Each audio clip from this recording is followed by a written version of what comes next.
Some anime inspire us with stories about adventurous heroes and fantastical worlds, while some anime exist just to remind us that no matter how bad our own world may seem, it could always be much, much worse. So this Halloween, I kinda wanted to dig into an anime that has horrified me beyond belief. That's right, today we're talking about Berserk. Our hero Guts is about to go from this... Don't be so damn slow! To this. The countless nights trying to reach him have prepared me for this. You're in the way! Not only did he grow up into an incredible swordsman, he became a freaking 3D model. Berserk is the ultimate revenge story, following a lifelong friendship turned rivalry between the two unforgettable warriors, Guts and Griffith. It is, without a doubt, one of the darkest and most unflinchingly brutal shows in anime history. First started in 1988 as a manga by Kentaro Miura, the series is still being published today despite Miura's tragic death in 2021. The series was first adapted into a single season of TV in 1997 that covered the manga's first arc, and two more seasons released in 2016 continued the story. And yes, I'm fully aware that any Berserk fan will tell you that the manga is far superior to the anime adaptations. But hey, we're not called Jar Manga, are we? Just a quick content warning before we start. Berserk is an incredibly violent and mature series, featuring many instances of graphic torture and violence. If that's not for you, please feel free to check out one of our lighter videos instead. With that out of the way, let's dive right in. Episode 1. Black Swordsman. The first series from 1997 opens with a blacksmith who is forging the Dragon Slayer, an absolutely massive greatsword. Nearby, a man dressed in black sits and watches. This is our protagonist, Guts, a broken, tortured warrior with as many arms as he has working eyes. 1. He picks up his new weapon and enters the dark town of Koka. Suffice to say, the vibes in this town are not good, and everyone seems super depressed. In a tavern, one guy says that ever since a man named Griffith became king, everything has become completely hopeless. Just then, a band of thugs bursts into the tavern, dragging a young girl with them. They start terrorizing this helpless girl, forcing her to lick a spilled drink off the table, and when her grandfather begs them to let her go, they beat him up too. Total scumbags, but you'll learn soon that in the world of Berserk, these guys are small fries compared to the evilness of many other characters. Guts kicks in the door and shoots 3 of the thugs with an automatic crossbow mounted on a mechanical arm. He hits the last thug with a throwing knife and gives him a simple message to bring to his master. The Black Swordsman has come. A thug rushes him from behind, and Guts quickly slices him in half with this behemoth greatsword. Seriously, this thing would put even the Buster Sword to shame. Later, a man tells the minister of Koka about this turn of events, and the minister orders the town guards to find and arrest this Black Swordsman at once. He seems really afraid to bring this news to his boss, the Snake Baron, which might be because the guy straight up looks like a Shinigami. And the similarities don't stop there, because this Baron says that he loves the sounds of bones crushing and people burning. This man needs therapy. Anyway, Guts is camping out in the forest when a brand on his neck begins to bleed. He is tortured by visions of spirits who tell him that his body and soul belong to them as long as he bears the mark. He tries to attack these ghosts in vain and curses Griffith's name. Ah, Griffith. Who can ever forget this beautiful bastard?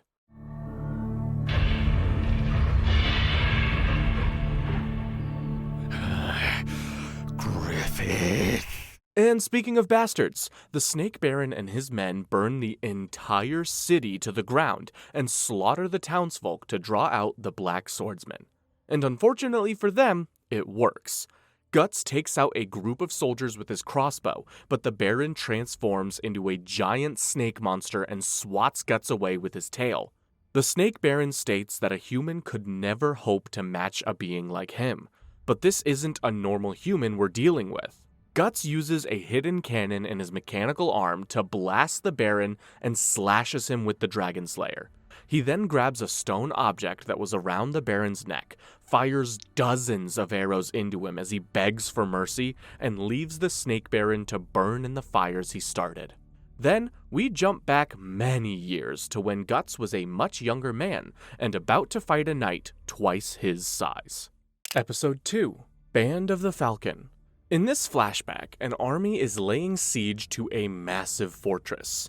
They break through the gate with a battering ram, but the entire army is held back by a giant knight with a battle axe known as Bazuso the 30-Man Slayer. Guts steps forward unafraid of this giant figure and uses his superior speed to cut him down. See, Guts is a traveling mercenary, and the general of the army he's working for offers him a permanent position with the army. But that's not really Guts' style, so he grabs his payment and heads off to find his next gig. Also, it seems like Guts has a big issue with anyone touching him. Respect the personal bubble, alright? As he's traveling, he is spotted by the Band of the Falcon, a mercenary group led by their charismatic and laid-back leader, Griffith. Some of Griffith's underlings are eager to try their luck with the Black Swordsman, and Griffith, nonchalant as ever, tells his men that they can go ahead and kill Guts if they want to. I won't be satisfied until I kill the wanderer who came between me and my glory. Then you'll die. Another mercenary named Casca warns her comrades that they are no match for Guts, but they don't listen. Guts takes out 2 of them, and Griffith orders Casca to step in before they lose their entire squad. She shoots Guts in the arm, but he is undeterred and quickly drives Casca, the band's second best fighter, into a corner. If you want something done right, you just gotta do it yourself. So Griffith, being the leader and the strongest of the band, intervenes and manages to block Guts' big greatsword easily with his thin saber. He stabs Guts in the side with lightning speed and Guts collapses to the ground. Then, Guts has a dream where he is just a child being chased by a monster. He begs his adoptive father Gambino for help, but the man replies that he cannot because Guts killed him. Guts cries out that he is sorry while a skeleton army torments him. Oh, hey, I know these guys! Even while unconscious, Guts is aware of Casca lying next to him naked. Apparently, Griffith ordered her to keep Guts warm after he lost so much blood. Mostly an embarrassing way to punish Casca for losing the fight. You should have died. You should have died. You should have died. Griffith is impressed by Guts' guts and wants him to join the Band of the Falcon. Guts initially refuses, and they decide the only way to settle this is with another duel. I think I know how this one ends. Episode 3, First Battle. As their battle begins, Guts can't help but be impressed with Griffith's ability to evade every blow. Griffith offers to postpone the fight until Guts is fully healed, but patience doesn't seem to be one of Guts' strong suits. With the whole band watching, Griffith jumps on top of Guts' sword to hold it in place. In return, Guts bites down on the tip of Griffith's sword and sends both of them tumbling down a hill. Now unarmed, Griffith quickly pins Guts and tells him to surrender. But surrender isn't a word that Guts knows, and Griffith is forced to dislocate his shoulder to end the fight. Griffith looks Guts right in the eyes and tells him that he now belongs to the Band of the Falcon. Casca watches this and seems pretty jealous, remarking that Griffith has never taken this much interest in a fighter before. Then again, they've never come across someone like Guts before.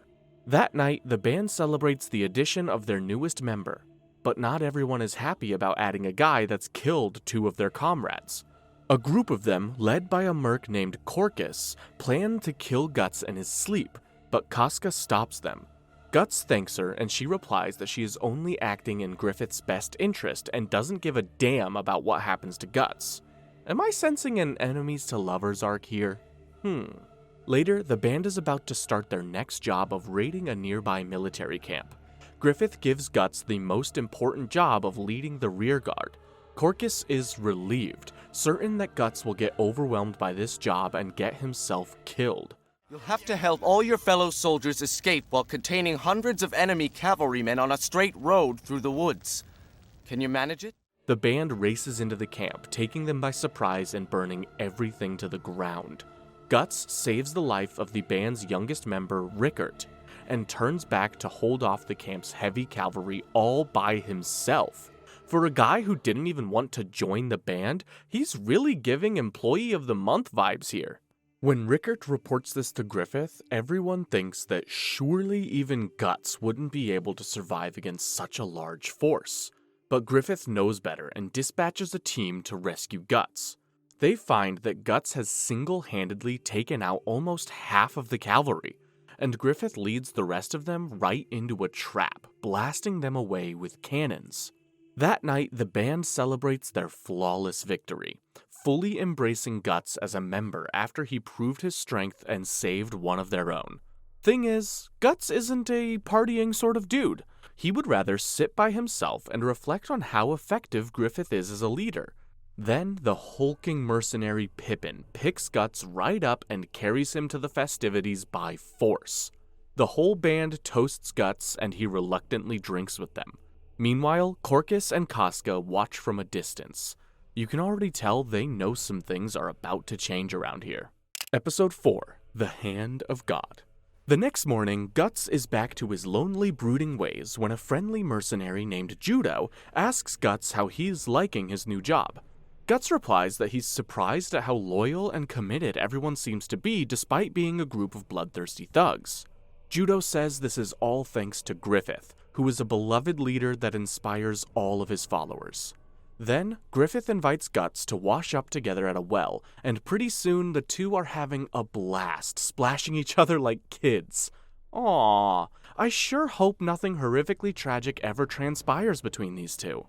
Guts notices a stone hanging around Griffith's neck, a stone that is very similar to the one he takes from the Snake Baron years in the future.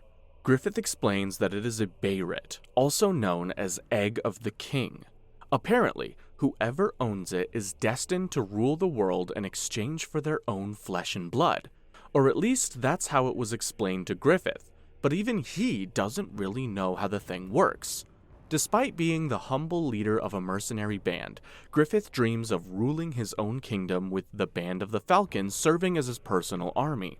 Guts believes this is an impossible dream, but if anyone could pull it off, it would be Griffith. As the band prepares for their next battle, Guts reflects on his past. Guts was born in the midst of a terrible battle, and was taken in by the mercenary Gambino, who found him next to his mother's corpse. The name Guts was given to him based on the pile of gore he was found in. He was raised as a warrior, and only ever wanted to impress his unforgiving adoptive father. One day, Gambino snapped and attacked Guts, blaming him for the death of his lover Shisu.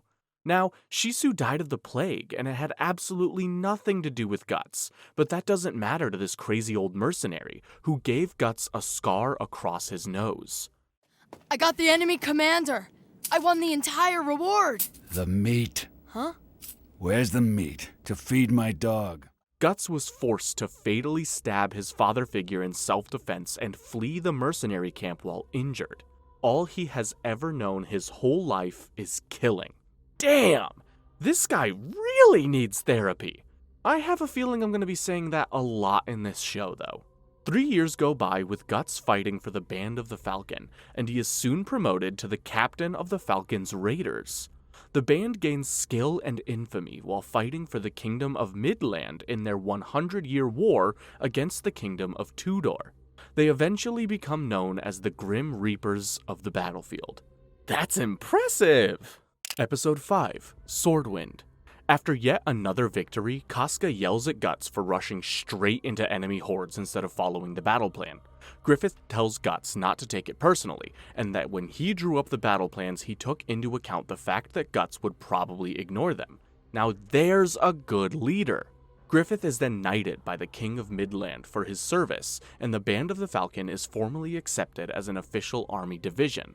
For their next job, the band is attacking an enemy armory. They charge right through the front gate, but it turns out to be a trap as the whole armory is rigged to explode. Guts notices this quickly and orders a retreat, saving the entire band. Casca thanks Guts and apologizes for doubting his battle instincts. After this, the King of Midland entrusts Griffith's band with the crucial mission to siege a two-door castle. Griffith clutches his bayret and sends Guts' raiders into battle. Episode 6, Zod the Immortal. One of Griffith's men reports that Guts and his raiders were able to enter the castle, but they're being held back by a single enemy commander. Judo says that he's heard about this fearsome enemy known as Zod the Immortal. He's earned that nickname because legend has it he's been fighting for over 100 years, and despite falling in combat multiple times, he always returns, somehow. Guts orders his men to fall back so he can take on Zod by himself, and this guy barely even looks human. Sheesh, just the kind of face only a mother could love. The guy attacks Guts with overwhelming speed and strength, and miraculously, our Black Swordsman doesn't get obliterated. Guts actually manages to land a single hit, but Zod is unfazed. To end things quickly, the guy transforms into a massive minotaur creature. Guts is shocked that such a monster exists in this world, and gets smacked around like an insect. Griffith arrives with a crossbow unit, but Zod just shreds through them like paper. Griffith orders a retreat while he and Guts hold off Zod, but even with Griffith and Guts working together, they're no match for this monster. Zod knocks Griffith out and is about to finish him off when he notices the bayret around his neck, causing him to stop his rampage. He wonders how a puny human like Griffith ended up in possession of what he calls the Crimson Bayret of the God Hand. Then, Zod turns to Guts and tells him that he is destined to be betrayed and killed by Griffith to serve Griffith's ambitions. When you regard one another as brother, and this man's ambition crumbles, it is your destiny to face your death. Then, he sprouts some wings and flies away. Wow, they got real lucky here. Guts is left pondering these words and staring at the bayret, when the rest of the band enters and Casca rushes to the side of their fallen leader.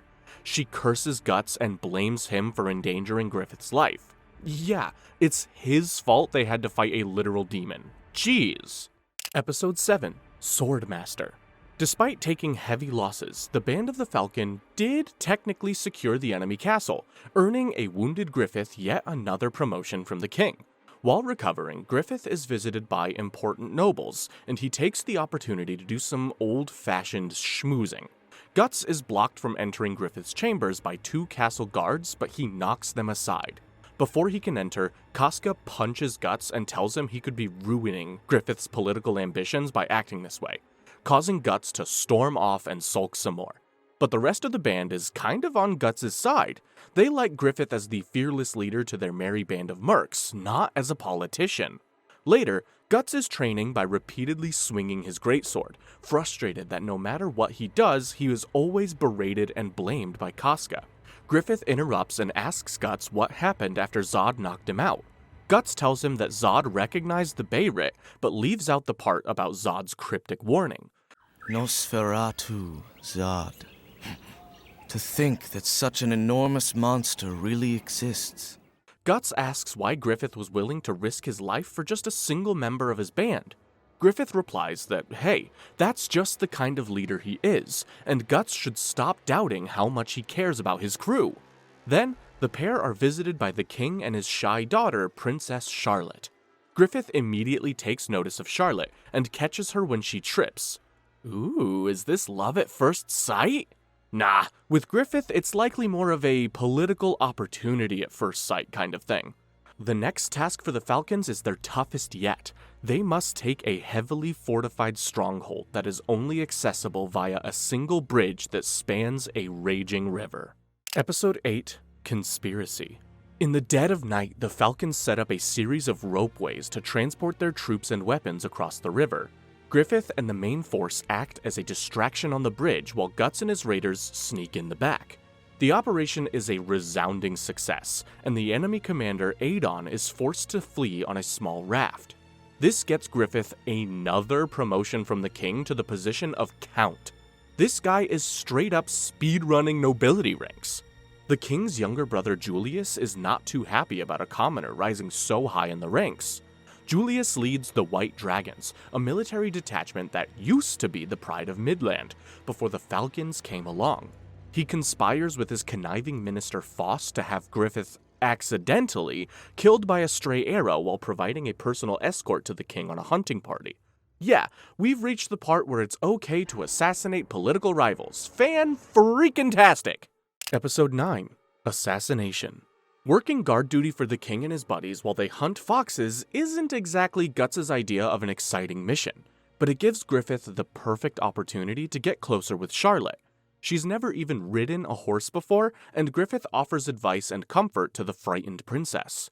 As he does, he is suddenly struck in the chest by a poisonous arrow. Guts and Casca rush to Griffith's side, but this lucky bastard is completely fine. The arrow struck his beret and left Griffith without a single scratch. How much luck can one guy have? Princess! What's this all about? Where the hell did this arrow come from? Tell me! When Griffith sees Julius glaring at him, he knows immediately who was behind this assassination attempt. The king assumes that this was a plot by the Tudors to kill the princess that Griffith prevented, making him even more popular with the ruler of Midland. Later, Griffith summons Guts to his chambers and gives him the order to assassinate Julius. Guts is no stranger when it comes to killing, but Griffith warns him that taking a life in this sneaky way will be completely different. Guts just replies that an order is an order, and sets off on his first ever stealth mission. If Guts is anything like me when stealth mission is an option, this is about to go very poorly. Episode 10, Precious Thing. Guts sneaks across rooftops and makes his way to Julius's quarters. He sees the king's brother practicing sword fighting with his young son Adonis. Julius harshly criticizes his boy's weak form and tells him that since he may be king someday, he must grow stronger. Guts waits until Julius is alone and attacks, cutting his target down with a single strike. At that moment, Adonis enters the room, and Guts doesn't even hesitate to skewer this unfortunate witness. As the little boy dies in front of him, Guts is shocked at how easily he was able to commit this terrible act, and he then has to kill 2 more guards to escape the castle unseen. And while Guts commits these evil deeds for Griffith, that dude is living it up at a fancy ball, enjoying the finest meats and wine while flirting with the princess. I'm not so sure this guy is really the selfless leader he claims to be. Traumatized, Guts goes to speak with Griffith. He sees Griffith speaking with Charlotte by a fountain, when Casca appears and tells Guts to wait until Griffith is alone.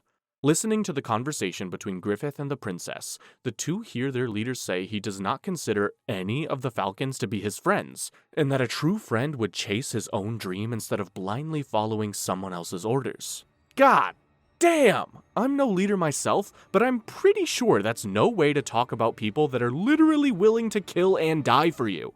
Dreams breathe life into men, and can cage them in suffering. With Julius out of the way and the king believing an assassin from Tudor was responsible, Griffith's reputation only grows within the kingdom.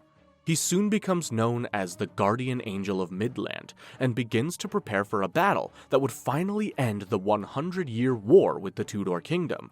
Guts, meanwhile, keeps thinking about Griffith's words and begins to question whether his leader even values his followers at all. I mean, after hearing all that, this should be a red pill moment, honestly.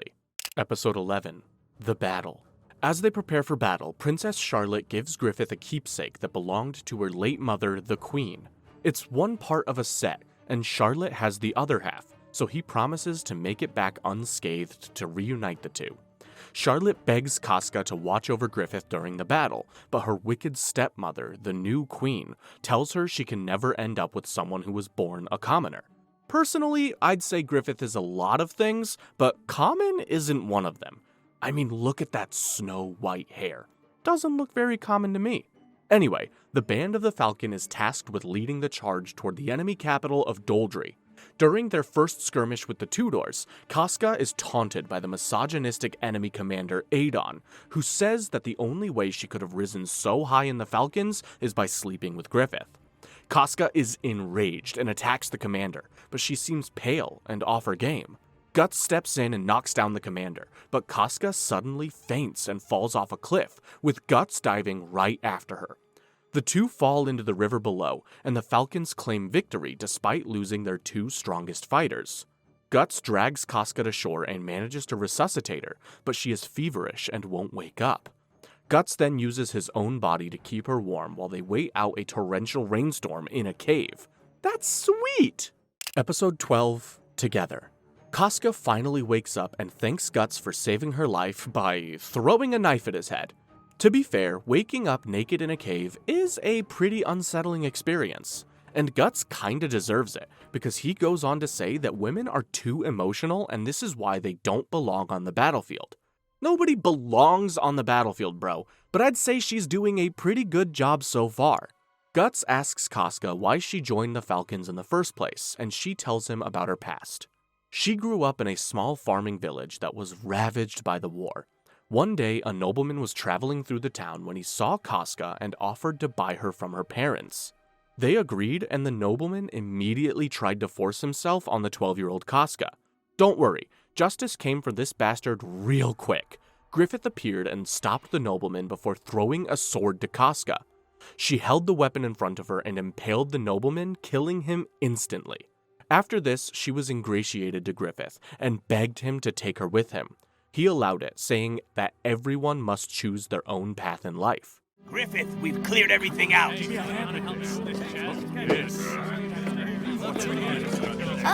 Don't go! For a while, before Guts joined them, the band of the Falcon worked for a rich lord named Genon, who was known to have a preference for underage boys. Casca was disgusted to be working for this literal pedo, but Griffith assured her that it was necessary for the good of the Falcons. This is the kind of talk that gets people cancelled. But wait, it gets worse. One night, Casca saw Griffith naked in Genon's chambers. Yeah, you heard that right. Griffith was sleeping with him. Yikes! She later asked him why he would do such a thing. He responded by saying that the band needed money in order to become independent, and he would rather sacrifice his own body than let other children suffer. Yeah, right, that'll surely stop him. Anyway, Casca was moved by Griffith's commitment to his dream and vowed to do anything to help him achieve it. And they killed the disgusting pedolord, right? Apparently not. Fingers crossed he doesn't make it out of this show alive. Episode 13, Ready to Die. Back in the forest, Guts and Casca are being hunted by the Blue Whale Knights, a group from the Tudor Kingdom.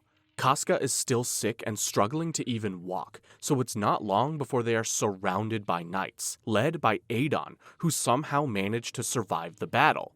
Man, this guy just won't die. He says he and his men will enjoy taking their time torturing Guts and using Casca as their plaything. Alright, Guts, I think it's time to introduce them to your greatsword. Guts and Casca fight side by side and take out a bunch of these creeps until they bring out their secret weapon, a giant flail-wielding knight named Samson. Even this guy is no match for Guts, and after slaying Samson, Guts tells Casca to make a run for it back to Griffith while he holds them off.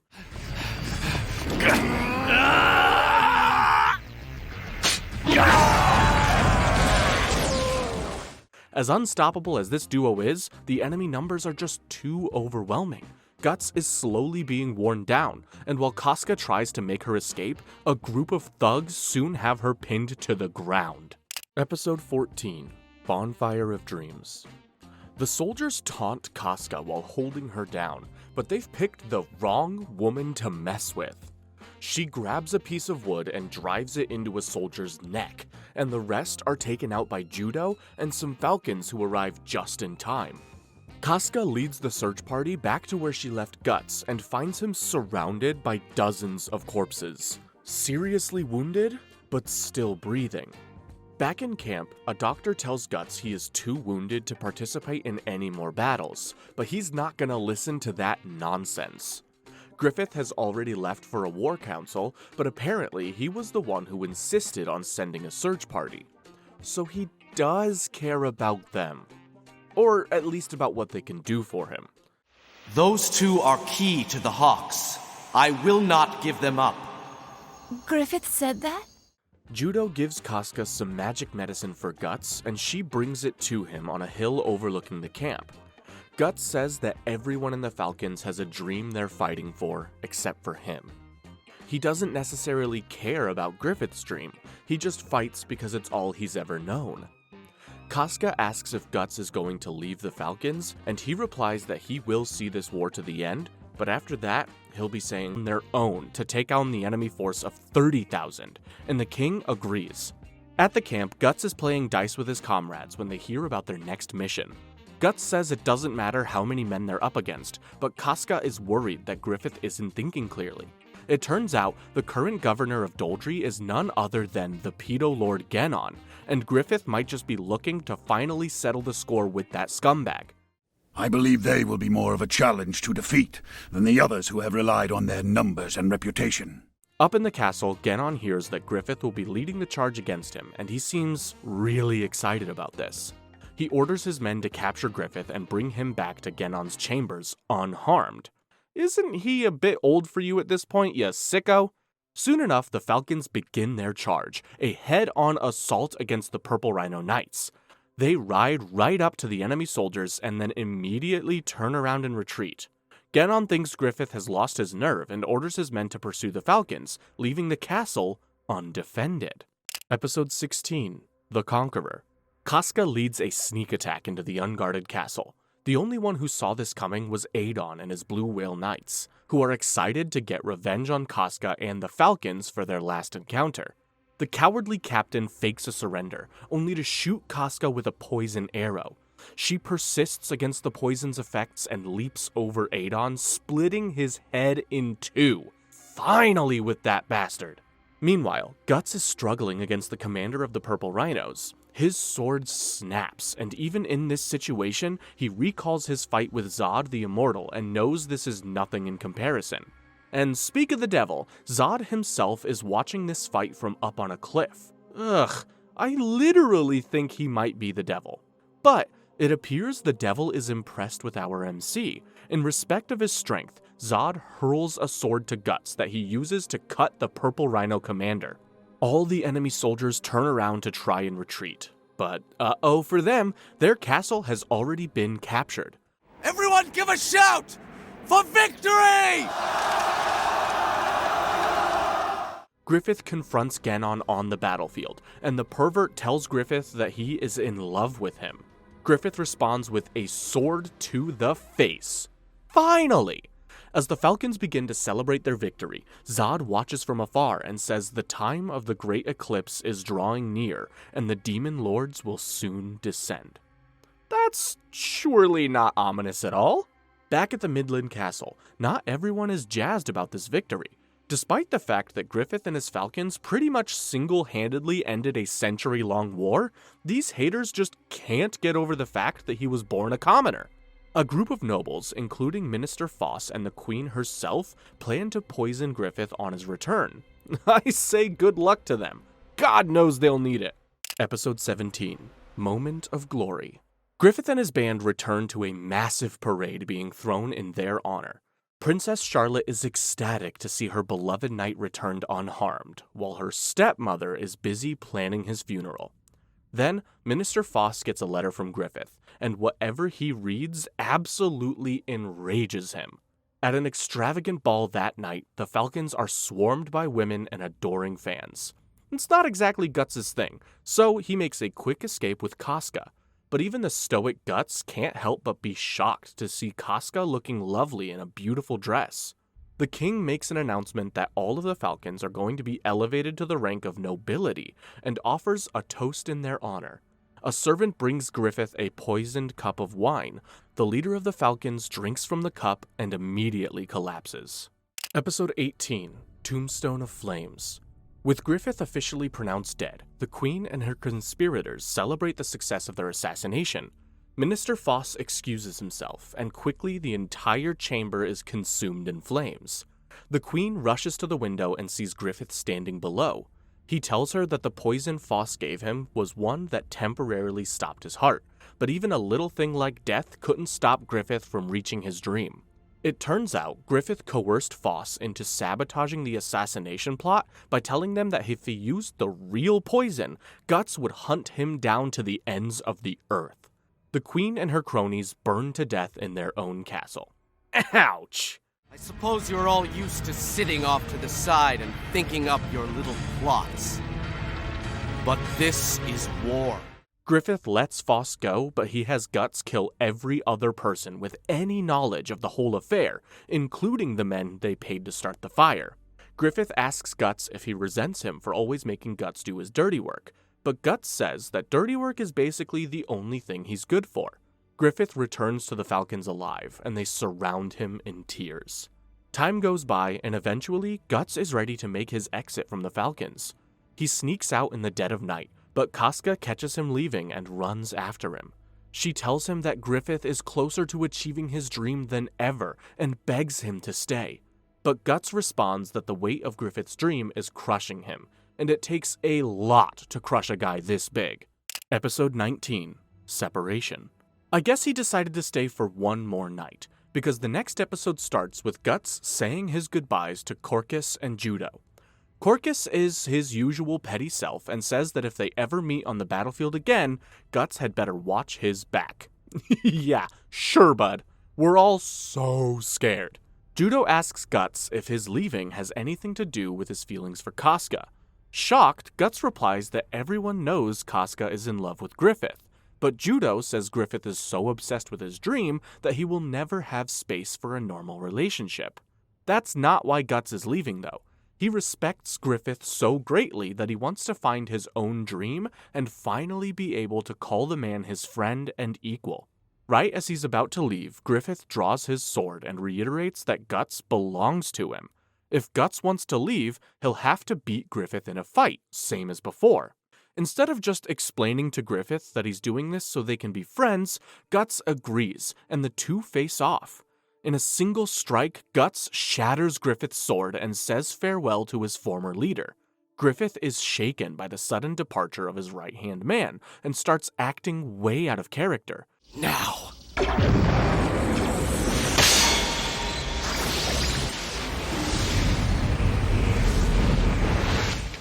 He brazenly climbs through Princess Charlotte's window that night and sleeps with her in an attempt to create a royal heir, or maybe just to distract himself. As he is leaving the next morning, Griffith is arrested by royal guards who were alerted by a maid that witnessed Griffith sneaking in. See, back then, sleeping with a princess that you weren't married to was sort of a big no-no. And just like that, a single moment of weakness from Griffith accomplishes what all the conniving nobles couldn't. Straight to horny jail with him! Boom. Episode 20, Sparks.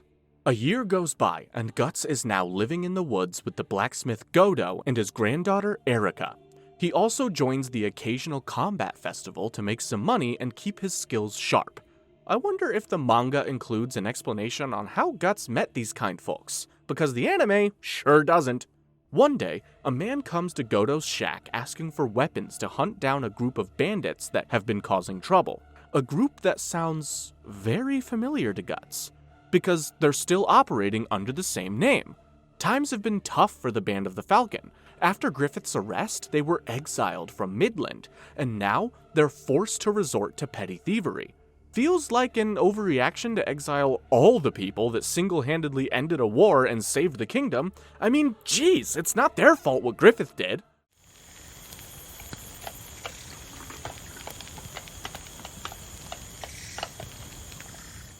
Elsewhere, Casca and Judo have just learned that Griffith is being held and tortured in the lowest level of the dungeon underneath Midland's castle. Right as they start to plan a rescue mission, they are attacked by another group of mercenaries hired to hunt them down.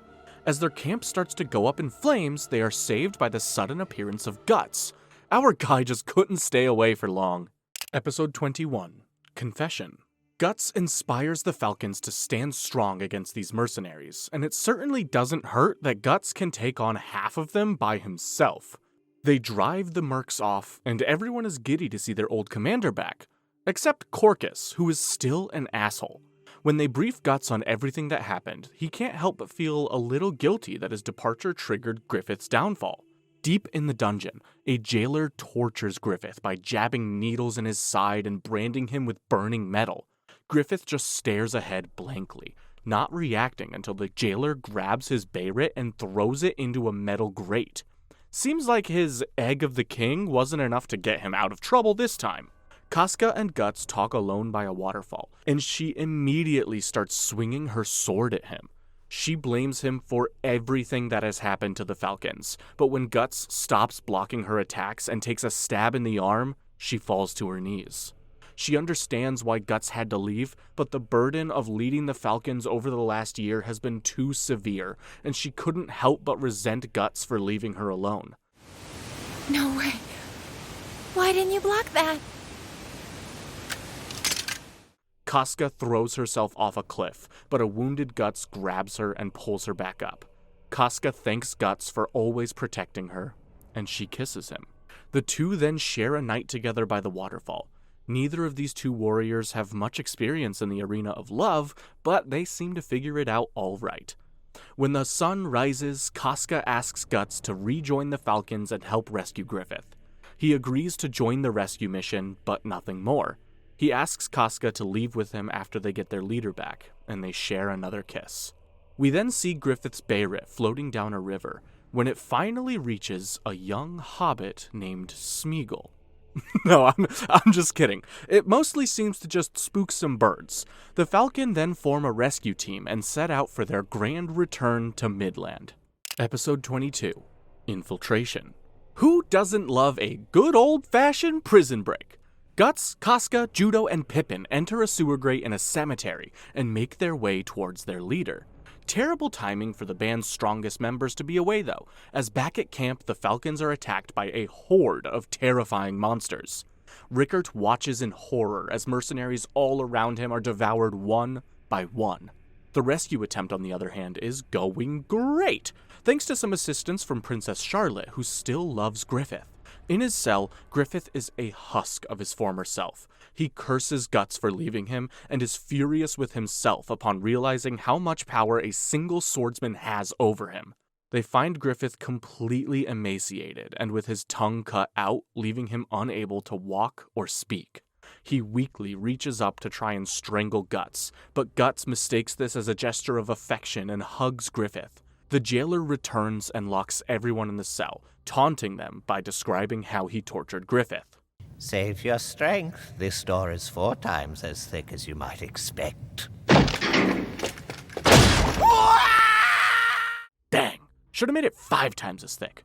Guts climbs the tower, slicing through guards and clearing the way for the other Falcons carrying Griffith. They make their way back to camp unaware of what tragedy awaits them. Episode 23, Eve of the Feast. The Falcons ride towards camp while fighting off pursuing soldiers. One of the pursuers manages to get hold of Griffith and taunts the Falcons by displaying their leader's mutilated body and saying he will never be a leader again. Guts kills the guy and they all escape, but deep down they know his words are true. They still haven't met up with the rest of the band, you know, the ones that were attacked by monsters, but morale is already quite low. Guts again asks Casca to leave with him, but she believes it is her responsibility to stay with Griffith and care for him. The rest of the mercenaries ask Guts if they can come with him though, because without Griffith, Guts is the best substitute leader they could ask for. For the first time, Guts starts to feel a purpose, one that isn't tied to the goals of another man. All right, a happy ending! Griffith overhears Casca saying that he is the only thing standing between her and leaving, and for once, he makes the selfless choice to leave and free her of her burden. Griffith, who used to be so proud and confident now, he's so small and frail. He steals a wagon and rides off, with Guts and the others following closely as soon as they notice him missing. Griffith's wagon crashes, and he has a dream where he's healed, living in peace with Casca as his wife and a son named Guts. When he wakes up, his ruined body is lying in a creek. He's about to end his own life, but the guy's devilish luck isn't out yet. He finds his old bayret in the water and lifts it up. As Guts races towards Griffith, the band realizes they are in the midst of a total solar eclipse. Suddenly, Griffith is surrounded by dozens of demonic creatures, and the second that Guts reaches his old leader, the Beirut opens its eyes, and the landscape around them is transformed into a nightmarish hellscape. Episode 24, Eclipse. Guts helps Griffith to his feet, while the rest of the Falcons struggle to comprehend the scene around them. 4 enormous figures appear in the sky. They are the God Hand, a group of demons that were each once the owner of the Crimson Beirut. Commander, if I'm not mistaken, weren't we just riding across a grassy plain? Or were we all dreaming the same dream about a grassy plain? The largest demon announces that Griffith is the chosen one, who will lead these 4 brothers in their campaign of destruction. Guts shouts back that a man like Griffith would never lead such disgusting creatures, but the demons just laugh. They say that the Band of the Falcon will make a fine sacrifice to fuel Griffith's ascension to godhood. The only thing Griffith has to do to accept this divine promotion is to will it. An enormous hand made of screaming faces then shoots up into the sky, taking Guts and Griffith with it. The God Hand tells Griffith to accept his destiny, as this is the path he has been on his entire life. Griffith denies it, but they insist that a part of him has always known he would have to sacrifice everything to gain power, and he's come too far to turn back now. The cobblestones that have paved your chosen path are those skulls and bones of the dead whom you used. Guts climbs to the top of the pillar and shouts at Griffith to stop, but Griffith now only sees Guts as a distraction from his true purpose. Griffith's desire to rule is overwhelming, and he accepts the offer. Tendrils of light shoot out of the God Hand, and every member of the Band of the Falcon is marked with a glowing red brand. Episode 25, Time of Eternity. Griffith is encased in a demonic cocoon, and Guts tries desperately to free him, refusing to accept that this could be Griffith's will. Meanwhile, the Band of the Falcon fights back against demons, attacking and devouring them. Judo grabs a stunned Casca and urges her to never give up. It is all sadly in vain though, cause soon, Pippin, Judo, and even Corcus are all slaughtered. Guts refuses to give in, and continues to rip and tear every demon in his path. In the distance, he sees Casca, her clothes now torn off by demons. Guts rushes towards her, but his sword snaps and his left arm is trapped in the jaws of a massive beast. At that moment, Griffith is reborn as the Falcon of Darkness, Femto. He begins to grope Casca in front of Guts, who struggles to free himself. He hacks through his own arm with his broken blade, but is held down by more demons and forced to watch as his beloved Casca is horribly violated. He screams out in pain and rage, entirely helpless.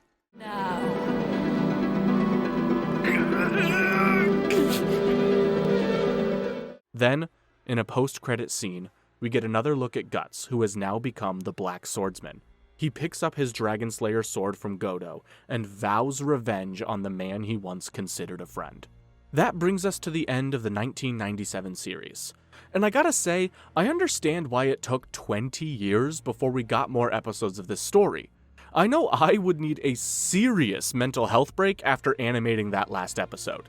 Also, if you're wondering what happened to Rickert and why they were attacked by monsters before the eclipse even started, the anime doesn't really provide any answers, but the manga does provide more details, so check that out if you're able. In the meantime, let's move on to Berserk 2016, which is a continuation of the 1997 anime adaptation. In the first episode, we pick up right where we left off, with a band of knights discovering the grisly aftermath of the Eclipse massacre. Elsewhere, a witch remarks that the Falcon of Darkness prophecy has been fulfilled, and the Dark Age of Man has begun. And yeah, we're in full ugly CGI territory now. Hooray! Then, we see a scene very similar to the opening scene from the old season, with a few differences. Guts, now transformed into the Black Swordsman, strolls into a tavern and beats up some bandits, but instead of saving a young girl, this time it is a cheery elf named Puck. Puck is clearly a fairy, but in this world they call tiny winged creatures elves. Go figure. Puck follows Guts back to his camp in the forest and tries to warn him that bandits lurk in the forest, but Guts says he can protect himself and tells this annoying elf to buzz off. Later, while Guts is walking through the forest and still being followed by Puck, an old man driving a wagon with his daughter offers them a ride. At first, Guts declines, saying he is possessed by evil spirits and will only bring them trouble, but the old man insists and Guts climbs aboard. The old man introduces himself as Adolf and his daughter, Colette.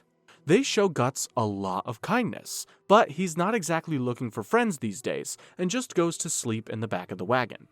Guts is tortured by nightmares of the Eclipse and his fellow Falcons being slaughtered. He hears the voices of the God Hand telling him he will never be free.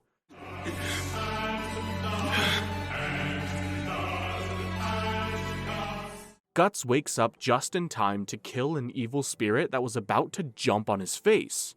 Guts tells his fellow travelers that more spirits are coming and they should stay in the wagon. But sadly, it's too late, as Colette is killed by a skeleton army that rises from the ground. Maybe you should have refused that wagon ride just a little harder, Guts. The Black Swordsman starts taking out the evil spirits, but Colette rises from the dead and decapitates her own father before stabbing Guts. He hesitates to hurt this child, but she's not really leaving him much choice, and Guts is forced to strike her down. He then spends the entire night battling demons in the forest. I guess that's sorta his whole thing now. In the morning, Puck tries to console Guts and tells him that the tragedy wasn't his fault. He agrees immediately, saying that Adolf and Colette's death were their fault for being too weak, and he does not have time to worry about weaklings like them. A pretty disturbing thing to hear, but Puck decides to keep following Guts anyway. Just then, a group of knights being led by a blonde-haired woman surround Guts and announces that they've been searching for the Black Swordsman. The next episode starts, and we learn that these are the Holy Iron Chain Knights, a military group that represents the official religion of Midland, the Church of the Holy See. They believe that Guts himself is the Falcon of Darkness and try to place him under arrest. Guts has a flashback to when he and Casca were surrounded by knights in the forest, a simpler time when his life was still hand-drawn. The Holy Iron Chain Knights are mostly all children of nobility who never expected to see a real fight, so Guts has no trouble with them. However, he is still exhausted from fighting all night and gets overpowered by the one knight with actual combat experience, Azon. Guts tries to flee but collapses at the feet of their blonde commander, Farnese. The knights all congratulate their commander for being the one to capture the Black Swordsman, but Farnese is a noblewoman who has never even been in a fight before and just got real lucky.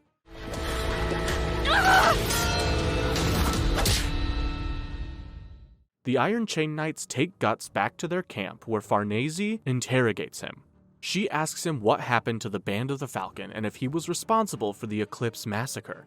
She also asks about a mysterious item in his possession, Griffith's Bayret, which has now turned a dull gray. In reply, Guts just mocks Farnese's religious devotion and stands motionless as she whips him. Guts is sitting in a cage, worried that as soon as night falls, more demons will attack him, when Puck brings him the keys. Guts retrieves his sword and takes a topless Farnese hostage to escape the camp. Let the girl put a shirt on at least, God! Puck tries to apologize to Farnese for the rough treatment, but for some reason she seems unable to see elves. The group is pursued by Farnese's illegitimate half-brother, Serpico, but being anywhere near Guts when the sun sets is not the best idea these days. All around them, evil spirits again start to emerge. As the next episode starts, the evil spirits spook Serpico's horse as he gets thrown off. Guts slashes at the demons all around him, which Farnese can't see either. Apparently, she is so close-minded and serious about her own religion that she can't even see things that don't align with it. This girl needs to loosen up a bit. Then, they are attacked by a horde of vicious hounds, which Farnese can see because it's pretty hard to not believe in a rabid dog that's about to bite you. They seek refuge in an abandoned mansion, while Serpico relentlessly follows their trail. The hounds break down the door, and Guts continues fighting them while Farnese flees deeper into the mansion. She comes across a creepy old man who tells her that he is the hounds' master. When she asks where the mansion's owner is, he replies that he ate him. The old creep transforms into a giant hound-like demon and reveals that he is an apostle, a servant of the God Hand that causes chaos and bloodshed in their name. Guts begins battling the apostle, but he's a tough customer, and Guts is still not in top fighting form. Puck notices a portrait on the wall of a young girl and figures out that she must have been the apostle's sacrifice to the God Hand. Puck asks the demon if he feels any guilt for sacrificing an innocent girl, and this distracts him just long enough for Guts to get in a fatal blow. Farnese uses this opportunity to try and escape, but she runs into a horse that has been possessed by an evil spirit. When Guts sees the horse demon standing over Farnese and licking her body, he is reminded of what happened to Casca and snaps. He beheads the evil horse and nearly kills Farnese as well. The night isn't over yet, however, as another evil spirit possesses Farnese and reveals to Guts her deepest secret. She's into... Wait, really? That's it? Well, okay. The sun rises, and with it, all the evil spirits dissipate. They head outside, and Guts returns a shaken Farnese to Serpico, who knows Guts would eat him for breakfast if they fought, and lets him go. And Farnese finally finds a shirt to put on. Over in the kingdom's capital, the king of Midland is now a decrepit old man, with his kingdom in utter chaos. On his deathbed, he asks for Princess Charlotte to be brought to him, but she refuses to leave her room. I guess she still holds a grudge for him locking up her boo. The king has a vision of a white falcon descending to save his kingdom, and then he dies. On a hill in the distance, an invading army looks upon the kingdom of Midland. Our next episode starts with Guts having another nightmare. In this one, Casca is being burned at the stake by an angry mob from the Church of the Holy See. Guts wakes up and sees a deformed demon baby who warns him that Casca is in danger. Huh? Well, it seems like this is one of those cases where the anime left out a lot of scenes from the manga that would have helped it to make a lot more sense. Apparently, Casca survived the Eclipse and has been living with Godo and Erica, as well as Rickert, who also survived and has become Godo's apprentice. We also learn that prior to the Eclipse, Casca was pregnant with Guts' baby, but when Griffith violated her, he corrupted the fetus and turned it into the demon baby that Guts just saw. This makes the baby an offspring of Casca, Guts, and Griffith's Dark Angel form. Not the ideal baby daddies.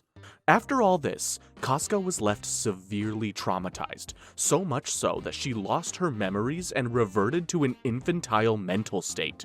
Anyway, Guts returns to Godo's workshop and Rickert tells him that Casca wandered off a month ago. Godo blames Guts for leaving them to seek vengeance instead of staying and taking care of his broken friends. Rickert shows Guts a memorial he made for the Band of the Falcon by plunging all of their weapons into a hillside. Now you can't understand.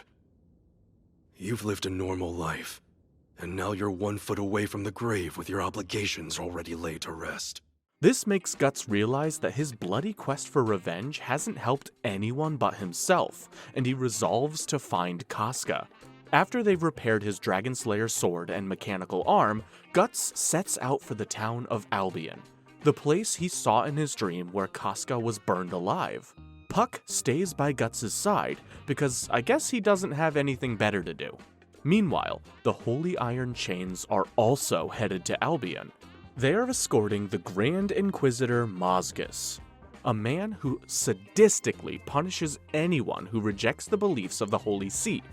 The capital of Midland has already been conquered by the Kushans, the army that we saw at the end of the last episode, and everyone is fleeing to Albion for refuge. The Knights' caravan is then ambushed by rebels who hate Father Mozgus, who killed their families just on the suspicion that they might be heretics. Mozgus's personal bodyguards, the Inquisitors, are as effective as they are creepy, and they quickly capture the rebels. Father Mazgus immediately sentences them all to death and binds them to wagon wheels before breaking their bones one by one. The crowd of refugees watches this brutal display, and among them is a drooling Casca, who doesn't seem to even understand where she is. A woman helps Casca away from the brutal executions and introduces herself as Luca.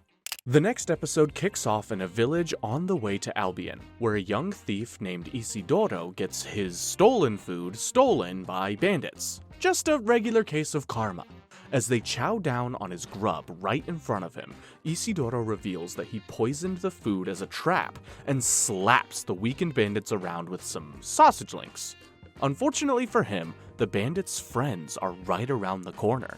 Unfortunately for them, a horde of Kushan soldiers have slowly been surrounding them all. And unfortunately for the Kushan soldiers, Guts is also nearby. That's the circle of life for you. After Guts is done doing what he does best, Isidoro is the only one left standing. The young boy finds Guts to be so badass that he decides to follow him around just like Puck. Guts is building quite the entourage. Well, that worked out well. I didn't expect to test my blades so soon. As they arrive in the city of Albion, the Iron Chain Knights encounter a group of poor, starving beggars who are barred entry to the city. They swarm the Knights' convoy to try and steal food, but are captured by Farnese's men. One of the beggars is a woman carrying a starving baby, and Father Mazgus decrees that they should all be allowed into the city. Maybe he's not so bad after all. On second thought, Mazgus orders to have all the beggars tortured just because he thinks they are naturally sinners. Oh, so definitely not a good dude. Farnese is conflicted, but continues following Mazgus' orders anyway. Meanwhile, Luca, the woman who was helping Casca, is revealed to be a worker. She is currently exclusive to an Iron Chain Knight named Jerome. They're wrestling together in Luca's tent when Casca pokes her head in. Luca claims Casca is her sick, disabled sister called Elaine, and has her wrapped in bandages to hide the brand on her chest. This soldier boyfriend seems like a genuinely good guy though. He gives Luca a pearl necklace and promises to take care of her and Casca. One of the other workers named Nina brings Casca to a nearby river to bathe. But as the sun goes down, Casca's brand attracts evil spirits that begin to emerge from the ground. Isidoro is struggling to keep up with Guts. He tries to lift the Dragon Slayer while Guts is asleep, but the pipsqueak just gets himself pinned under its weight. Guts warns the boy to stay away from him, but nobody ever listens to that, do they? Soon, they are attacked by the wheel-bound spirits of the rebels who were executed by Mazgus. But Guts here is a Dark Souls strength build brought to life, and he chops through these wheel demons really easily. I'm so sorry. Our next episode starts, and the reanimated corpses start shambling towards Casca and Nina, but they are stopped by Casca's demon baby.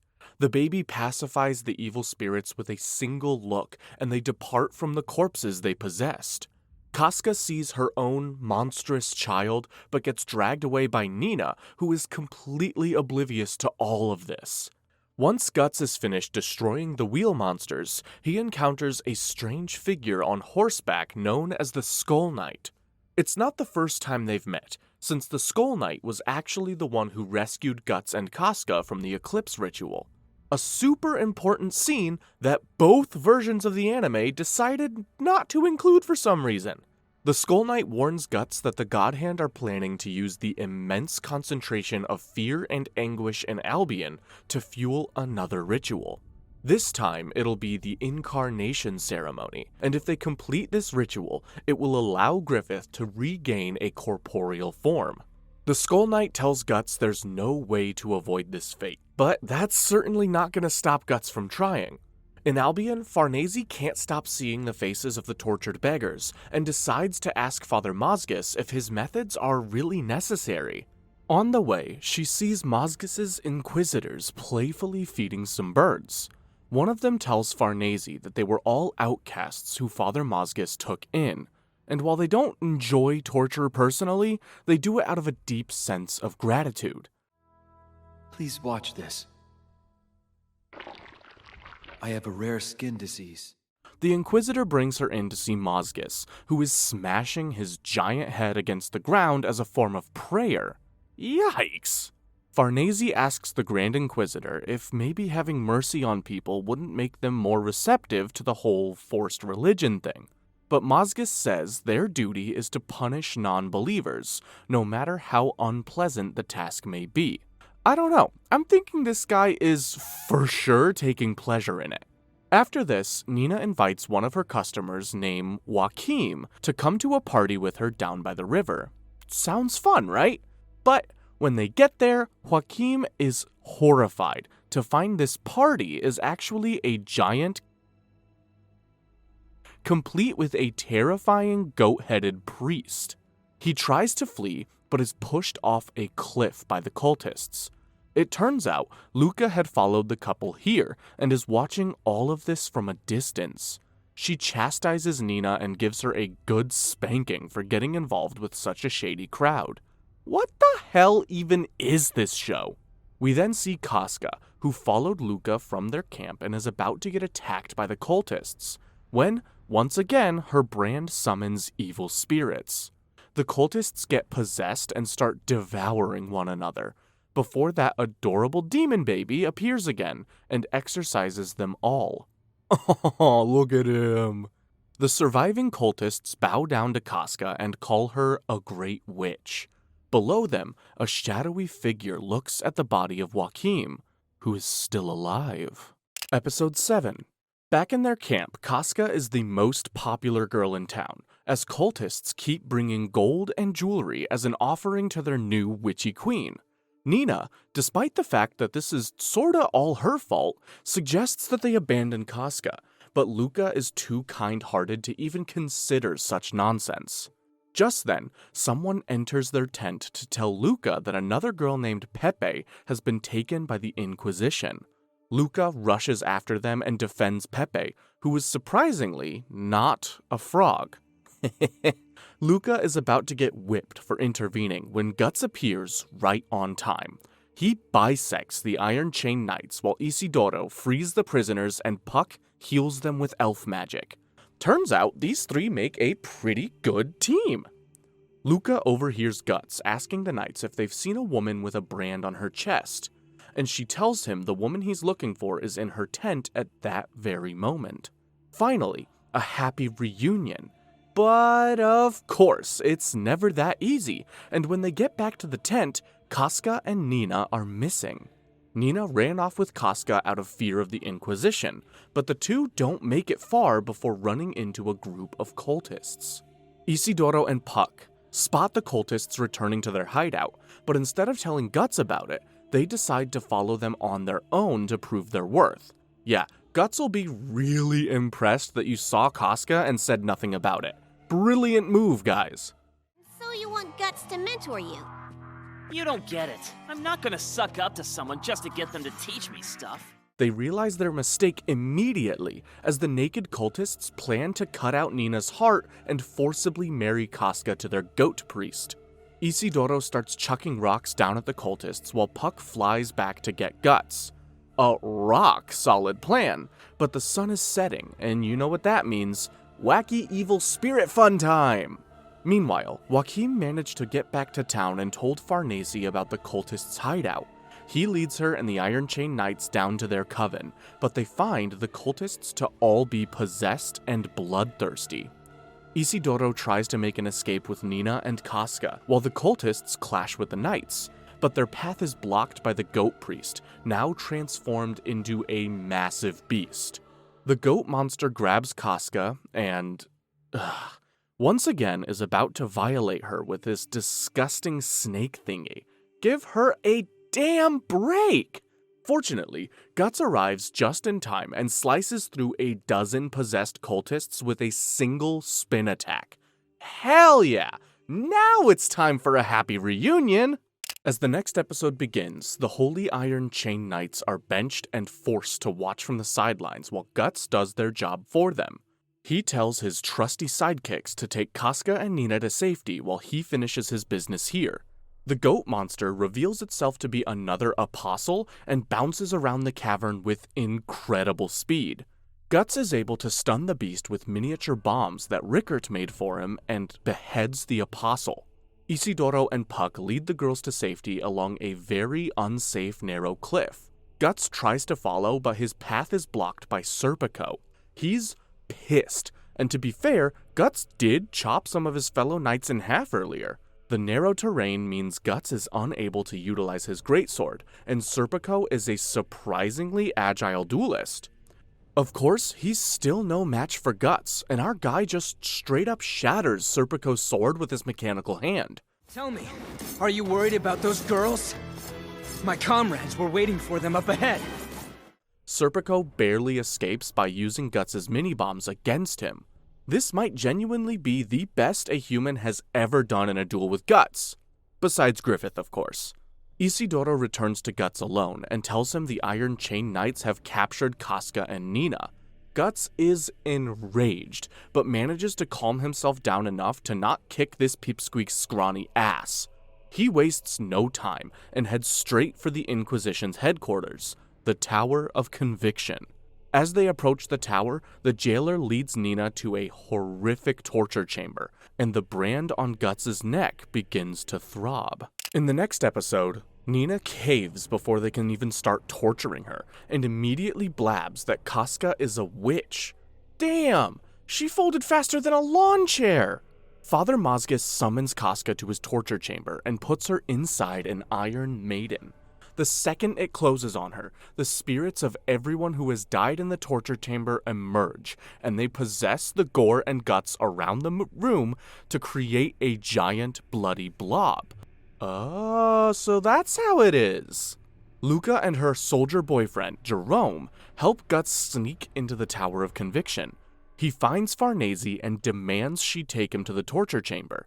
Meanwhile, Isidoro, Luca, and Jerome rescue Nina. The giant blob continues to spread through the tower, attacking everyone while Casca chills inside a blood cocoon with her demon baby. Hey kid, what are you doing? Get moving! That way! A little diversion, part of the plan.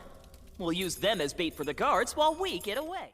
Turns out Mazgus isn't just talk, and he uses some serious fire magic to incinerate the blob and pull out Casca's body. This guy is terrifying.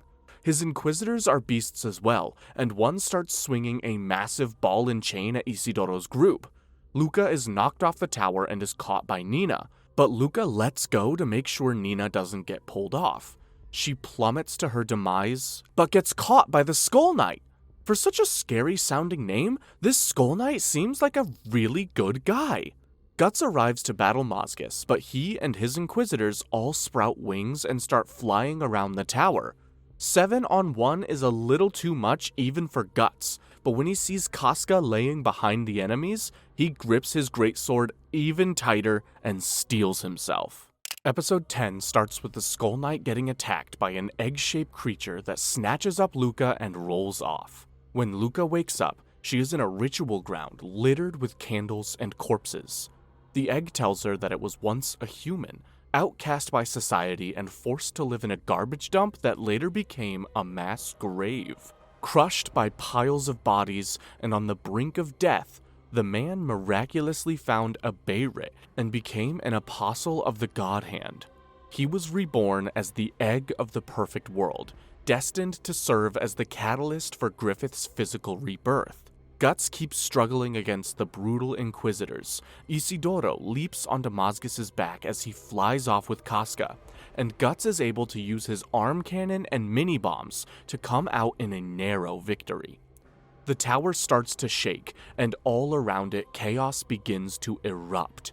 In the refugee camp, evil spirits begin possessing people, causing them to attack one another, and massive fires break out across the tents, forming the same shape as Guts' and Casca's brands.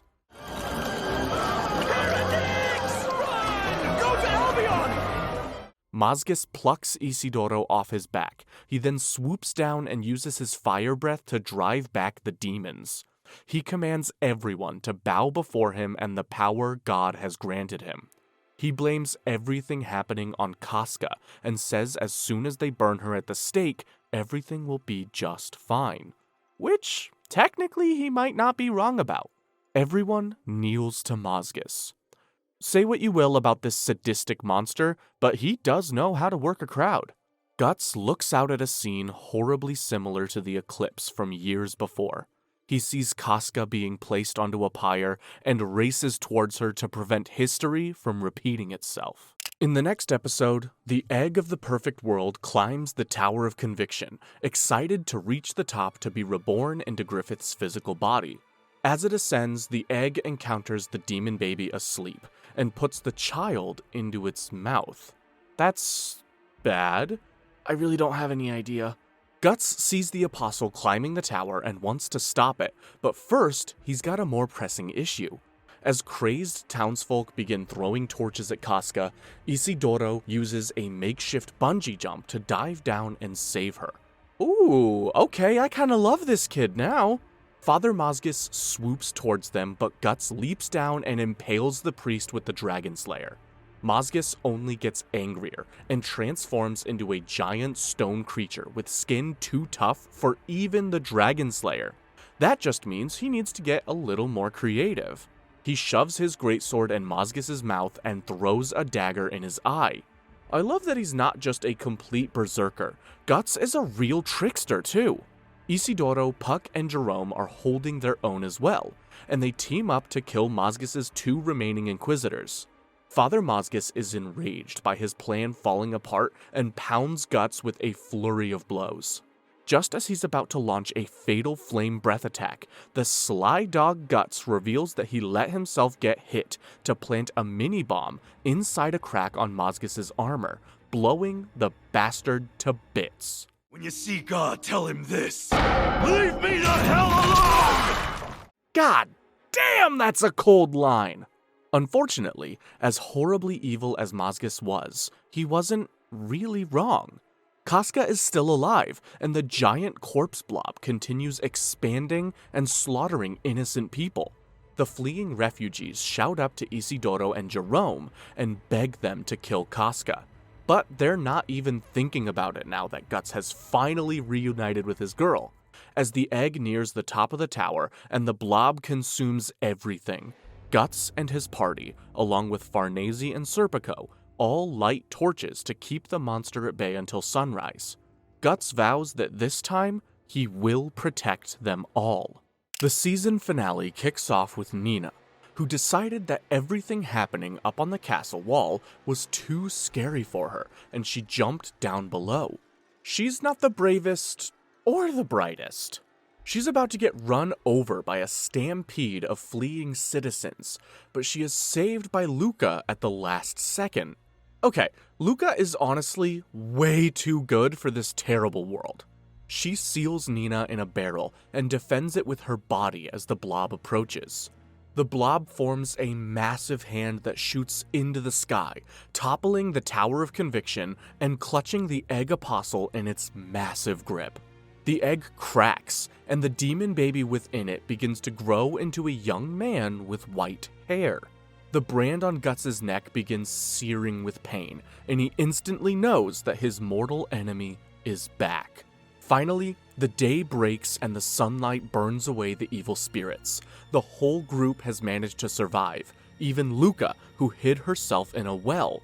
Thank God! Their reunion is extremely short-lived, however, as they are instantly ambushed by a group of Kushan soldiers. Guts and Serpico do their best to fight off these sudden ninjas, who are aided by Azon, the Iron Chain Knight who managed to survive the tower's collapse as well. As if this wasn't chaotic enough already, an old friend suddenly bursts through the nearby rubble. Zod the Immortal in his huge Minotaur form. And things are about to go from very bad to very worse. Zod, why's he here? Every single person suddenly stops fighting and is transfixed by the appearance of a white-haired man. Griffith has returned, and Zod bolts forward to kneel by the side of his new master. Guts wants to run right to Griffith with his sword drawn, but hearing Casca stops him in his tracks. He decides protecting her is more important than getting revenge, and the group makes an escape as Zod flies off with Griffith. Luca meets up with the other girls from her camp who were some of the only people that survived the whole thing. Luca leads them in paying their respects to the dead, including the Egg Apostle whose suffering Luca recognized. Farnese looks out at all the destruction and starts to realize how she used her intense faith as a way to avoid the truth, that she was just a scared little girl who didn't want to be committing the atrocities she was forced to commit. She throws away her iron chain knight armor and renounces her faith, deciding to, instead, follow Guts with Serpico at her side. On a cliff in the distance, the Skull Knight observes the ruined city and remarks that the reappearance of Griffith will cause a chain of events that will change the nature of the world itself. By the way, we don't actually get to know the full story of this Skull Knight dude, except that he hates the God Hand and basically anything evil. Oh, and he looks freaking badass too, which is just awesome in and of itself. Our first episode of Season 2 starts off in a spooky forest, where an ancient monster awakes from its slumber. Hopefully it's one of those nice ancient monsters. Maybe? Anyway, Guts has gathered quite the merry band of misfits, but he's not about that life, and the guy pretty much ditches everyone except Casca and Puck. They return to Godo's hut, where Erica tells them the tragic news that the blacksmith has passed away from old age while they were gone. No! Who's gonna make the ridiculously giant swords for Guts now? Erica asks Guts and Casca to move back in with her, and Guts agrees. But then, Guts tells Puck that he's not sure he can keep the promise, because now that Griffith is back on Earth, his quest for revenge doesn't seem so pointless. And he won't have to wait long, because Erica tells him that Rickert is up on the Hill of Swords talking to an old friend from the Band of the Falcon. Guts snaps and dashes to the memorial for the fallen Falcons. When he arrives, he sees Rickert and Griffith just having a casual chat. Rickert was never told the truth about what happened during the eclipse, so to him, this is just a nice surprise from a friendly face. Guts follows with rage and beelines for Griffith, but Rickert jumps in the way and asks why Guts is attacking their old leader. Griffith tells Guts it's nice to see he hasn't changed and is still as reckless as ever. Griffith came here to see if he would feel guilt, remorse, or any kind of emotion at all upon seeing Guts and Casca, but he's proud to announce that no, he is still a heartless bastard. Guts attacks, but he is blocked by his old foe Zod. Guts has come a hell of a long way ever since their last fight, and the two trade lightning-quick blows as equals. But as always, things aren't hard enough for our poor Berserker, and Casca wanders into the fray. She really should just stay in the house for the rest of the series. Casca is nearly crushed by falling rocks that Zod sent tumbling down, but she is saved by Griffith. He reflects that the demon baby he was born from must have left residual feelings inside him that caused him to instinctively protect his mother. So, I guess Griffith is kind of his own dad? Ew, freaky. Griffith flies away on Zod's back, but as he leaves, he tells Rickert that he is free to join him. Fortunately, Lil Rickert isn't a monster, and when Guts finally tells the young mercenary the truth about what Griffith did, he's horrified. He asks Guts if he can help him track down and kill Griffith, but Guts doesn't want the boy to be a part of this horrible mission. Guts plans to set out on another lone wolf revenge quest, but the first step is bringing Casca to a more secure hiding place. Good call. Puck offers his home village as a good spot, and the three of them head out. Elsewhere, the Kushan army is terrorizing a village, demanding to see the White Falcon. They need terrorize no further, because Griffith rides right up to the leader of the Kushan on a white horse. Our next episode begins in the middle of a field. A young witch watches the encounter between Griffith and the Kushan through the eyes of the bird. I'm gonna go with perhaps.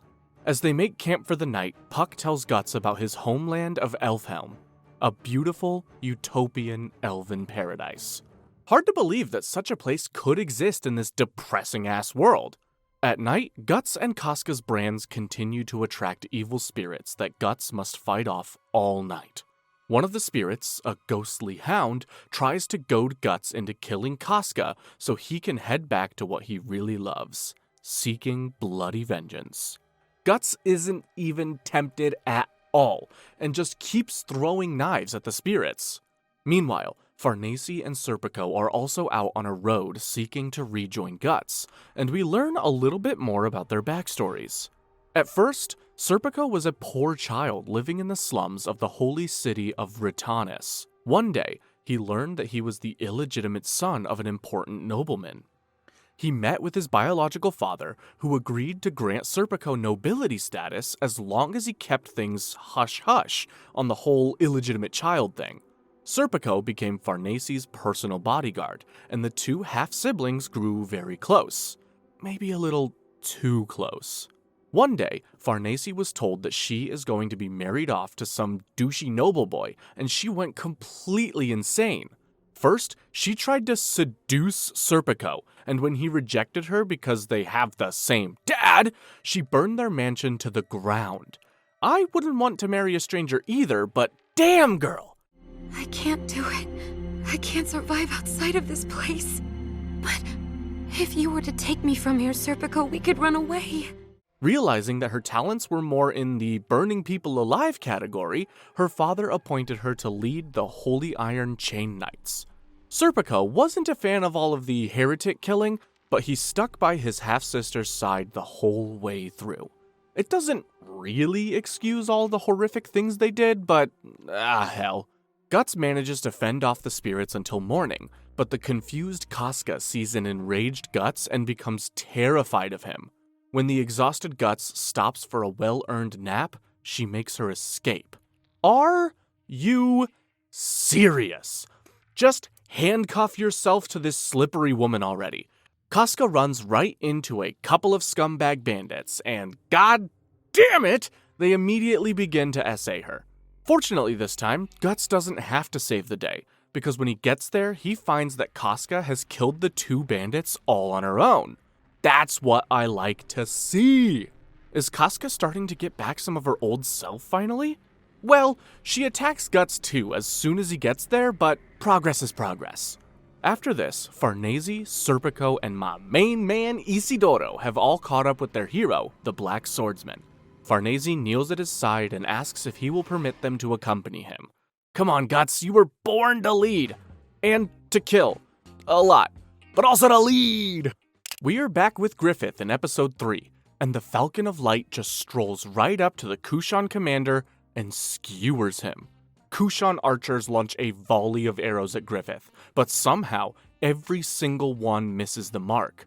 The Kushans are then wiped out by Griffith and his Band of the Falcon 2.0. Of course you know Zod the Immortal, but we've also got an imposing horseman known as the Moonlight Knight Locust, a super creepy cloaked dude named Rakshas who was exiled from the Kushan, the giant Grunbeld, and finally the terrifying archer Irvine. Where does Griffith find such interesting people? What the hell? Anyway, Farnese is beseeching Guts to forgive her for almost getting Casca killed, and cuts her own hair in penance. Guts tells them that if they understand the risks and won't get in his way, they're free to follow him around to their heart's content.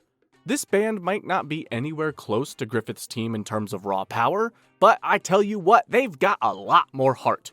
Speaking of Griffith's crew, over in Midland, a young army commander named Mule is about to hopelessly attack a much larger Kushan force. Just then, the new Band of the Falcons rides in to save the day. They decimate the Kushan soldiers and send them scurrying back where they came from. They're firing volleys through their own soldiers. Griffith's rude boys set up camp and invite nearby refugees to take food and shelter with them. Oh, cool. Okay, this is a pretty nice thing to do. But it doesn't count when Griffith does it, okay? A girl who serves Griffith shows Mule around the camp, first introducing him to the terrifying demon army of monstrous apostles, then bringing him to the big man himself. Griffith is praying and is able to literally summon the spirits of dead Midland soldiers so they can say goodbye to their families. Stop being so nice, you bastard! Griffith introduces him to Mule, and the boy immediately feels a deep sense of loyalty to Griffith. He holds his sword aloft and pledges eternal service in Griffith's name, which, you'll remember, didn't work out so well for the last Band of the Falcon. The next episode starts, and Guts' new band of warriors spend another night battling evil spirits. Farnese is completely useless in a fight, so she is appointed to be Casca's caretaker. Unfortunately, she even fails at that, and the next day, Casca runs off while Farnese is distracted by a rabbit. Casca herself manages to wander back to camp, but then Farnese gets lost in the woods and needs to be rescued by the others. Hard to believe this girl ever seriously led a group of knights. Isidoro trains with Guts, and while he's obviously no match for the big guy, Isidoro manages to impress him with some fancy dual wielding. Serpico lures Guts away from the camp to tell him that he'll kill Guts if anything happens to Farnese. People really need to learn to stop splitting up the group, because of course a giant reptilian troll shows up and kidnaps Farnese and Casca. Isidoro gives chase and tries to rescue them, but there are way too many trolls for little Izzy. They are narrowly saved by the sudden appearance of the young witch from a few episodes ago, who has an elf of her own. She creates a protective ward and drives off the trolls with a fire spell, before disappearing as quickly as she arrived.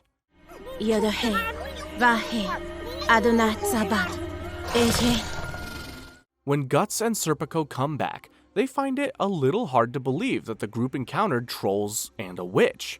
Considering all the crazy shit that they've seen, I'm not sure why this is where they draw the line.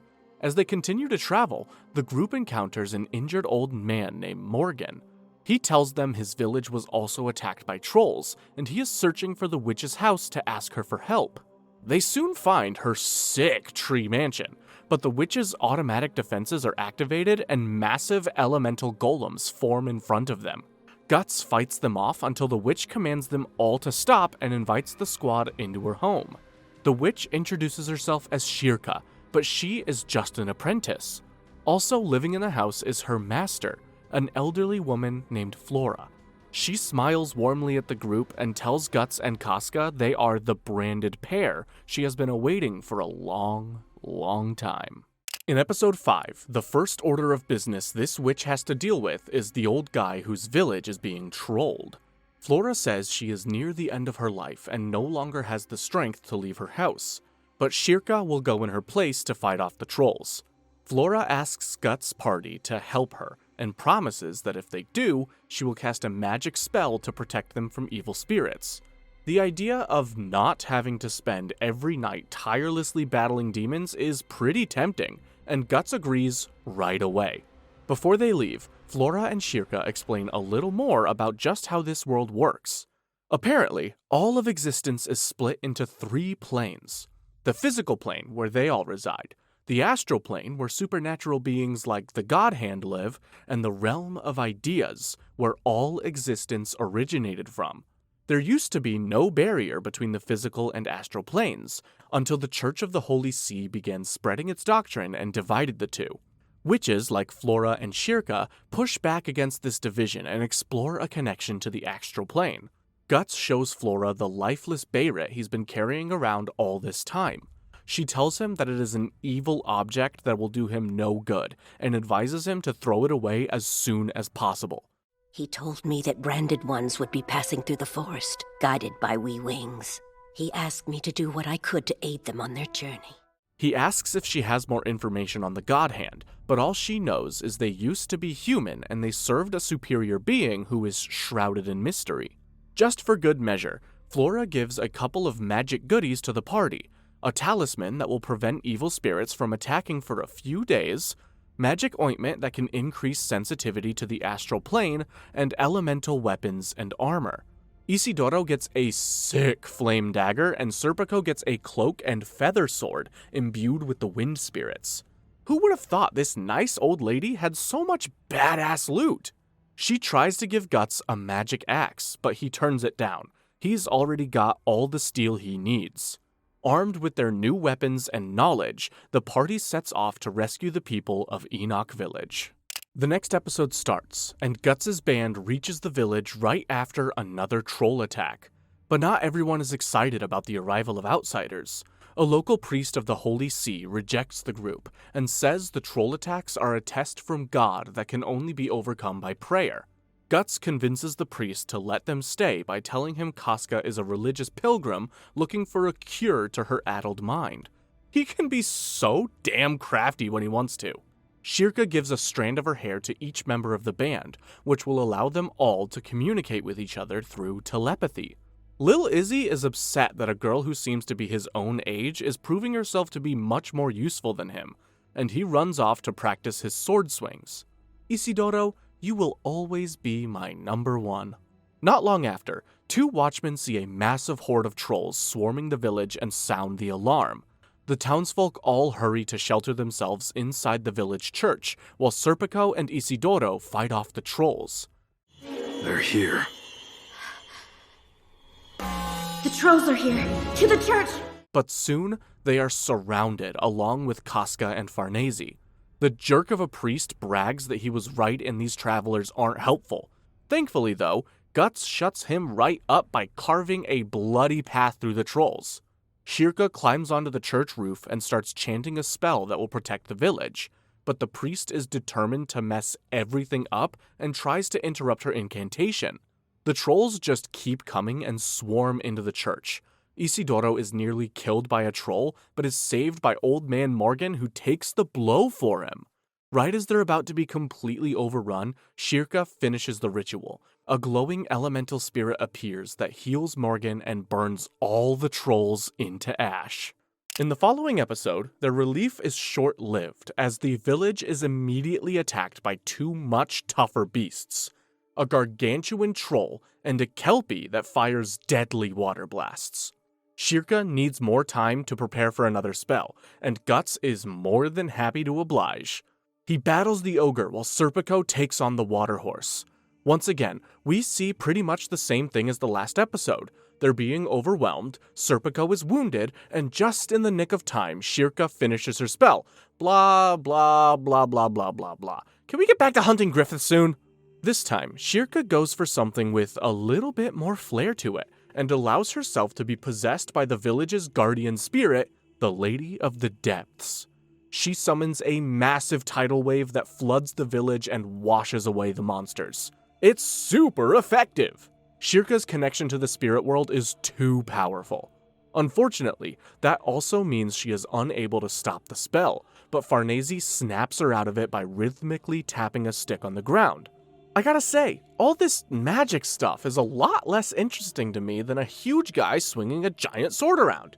You'd think now that all the monsters are gone and Shirka is awake, that'd be the end of it. But no. Farnese and Casca fall off the church's roof and are washed away by the flood. It just wouldn't be an episode of Berserk if they didn't lose Casca. Shirka uses her magic to locate the girls and reports that they've been captured by the trolls. Shirka quickly teaches the townsfolk a simple spell that they can use to protect themselves, and even that annoying priest is into it now that he's just seen what the young witch is capable of. Old Man Morgan gives Isidoro a cool sword. Shouldn't Izzy be the one giving him a gift? Anyway, leaving an injured Serpico behind, the group ventures into the dark forest where the trolls reside. In the 8th episode, Casca and Farnese wake up inside the troll's cave and see a large number of women who were taken from the village. We've seen some real messed up stuff so far, but fair warning, this scene just might take the cake. The trolls have kidnapped women from the village and are forcibly impregnating them to spawn more trolls. Farnese can't help but scream, and the trolls all notice their newly awakened victims. Farnese is completely terrified, but manages to not be completely useless, and protects Casca as well as she can. Shirka still has a telepathic connection to the girls, and can immediately sense they are in danger. Guts forces ahead and bursts into the troll's cave, looking to beat his previous record of 100 kills in one night. While Guts bisects these nasty little guys left and right, the others help all the villagers escape the cave. On her way out, Shirka senses an overwhelming presence from deeper in the cave. Guts' brand starts to react intensely, and the pile of dead trolls around Guts transforms into a mass of flesh. The flesh turns into Slan, a member of the God Hand that Guts instantly recognizes from the night of the Eclipse. Shirka recognizes the immense threat Slan poses and starts preparing a spell to collapse the entire cave system. such a power also brings danger. If the power of the spirit proves to be too great for the caster, there's a likely chance it may swallow her whole. The party all places their hope in Guts being able to escape before the spell activates. They probably wouldn't be so hopeful if they saw how things were going for the big guy. He is overpowered by Slan easily, and she rips off his armor with ease. Slan tries to get Guts to reject his humanity and become an apostle, when Mr. Convenient Plot Device himself, the Skull Knight, appears. Slan summons a horde of ogres that the Skull Knight battles, and while Slan is distracted, Guts blows a hole in her with his arm cannon. The Skull Knight tells Guts that his dragon slayer has been imbued by the spirits of the thousands it has slain, and is now powerful enough to hurt the God Hand. Guts impales his greatsword into Slan's body and destroys her physical form. Outside, Isidoro protects Shirka while she prepares her spell. He heroically stands between the trolls and the women, overcoming his fear enough to run headfirst into battle. With the sword from Morgan and his fire dagger, Izzy is able to overpower the biggest troll. Seriously, a lot of people in this world say they want to be like Guts, but this kid is the only one so far who can really back it up. Meanwhile, things are looking dire for Guts as the cave begins to collapse. But you know the Skull Knight always has a trick up his sleeve. He pulls out the Sword of Beyrits, a weapon that he made from the melted remains of a bunch of Beyrits that he swallowed. You know, just normal Skull Knight stuff. It has the power to cut a hole between dimensions and creates a portal that takes Guts to the entrance of the cave. Everyone is safe as the cave collapses completely and the gang reunites happily. Knowing this show though, we've probably got about 10 seconds before something even worse happens. The next episode starts back at Flora's tree mansion, where she finishes creating powerful armor that will allow Guts to ward off evil spirits for the rest of the journey. She gets a visit from the Skull Knight. Wow, that guy's fast. And of course, the two of them are old friends. Just then, they both sense intruders approaching the mansion, and Skull Knight steps outside to handle business so his friend can die peacefully of old age instead of being killed by terrifying monsters. Seriously, why does this dude look so scary when he's such an absolute gentleman?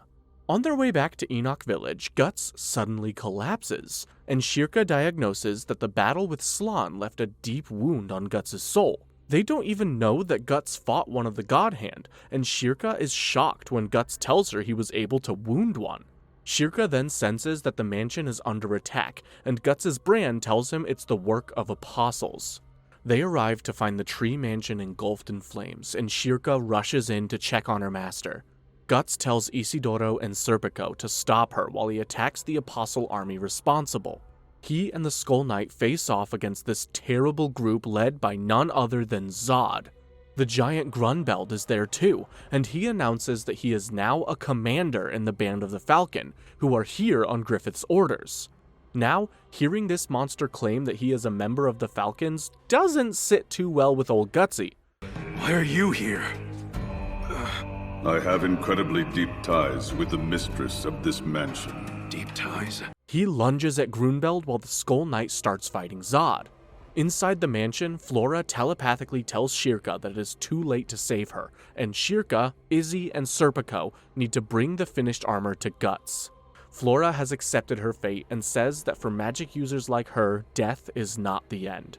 The trio slays a couple apostles inside the mansion and make their way to the basement where the armor awaits. Guts is weakened from his fight with Slan and gets his ribs cracked by Grunbeld. And I don't think the old arm cannon trick is gonna work, because Grunbeld has an arm cannon of his own. Guts is protected from a fatal blow by the golems that protect the mansion, but he is still knocked unconscious and sent flying into the mansion. Conveniently though, he lands right next to his three friends who start putting the Berserker armor onto him. 2 words. Bad ass. The second Guts awakens in the armor, he stops feeling any pain or fear, as all his emotions are overwhelmed by an immense rage. Guts lets out a mighty roar and finally gives in completely to his dark side. In the next episode, Guts keeps fighting Grunbeld, and the giant can't believe he's fighting the same guy as just moments ago. Despite his injuries, Guts is operating at peak form, and he breaks through Grunbeld's massive shield. Shirka tells the others not to celebrate yet, as the armor is pushing Guts' body way beyond its limits, and it will break him before long. Grunbeld goes apostle mode and starts becoming a giant stone dragon. He sends Guts flying with a blow that shatters most of his bones, but the Berserker armor just snaps the broken limbs right back into place. Ow! Shirka hears the voice of Flora again, who tells her that she is the only one that can bring Guts back to reality. Shirka enters the astral plane to search for Guts' true identity deep inside a whirling inferno of hatred. She's repelled by the intense emotions, but as soon as she mentions Casca's name, Guts overcomes his dark nature and snaps out of it, just in time to save Casca and Farnese from an apostle. With Guts no longer in rage mode, Grunbeld is about to incinerate the whole party, but he is blocked by Flora appearing as a massive guardian spirit. She protects the group and tells them to make their escape so Guts can recover from his injuries. Best old lady in fiction! This forest will not last much longer. When the spirit tree falls, this domain will close forever. Now, I bet you've been wondering what's been happening in the capital of Midland since the king died. I know I haven't! They've been under occupation by the Kushan army for a while, and Princess Charlotte is being held prisoner. But somehow, Minister Foss has managed to survive and form a resistance group.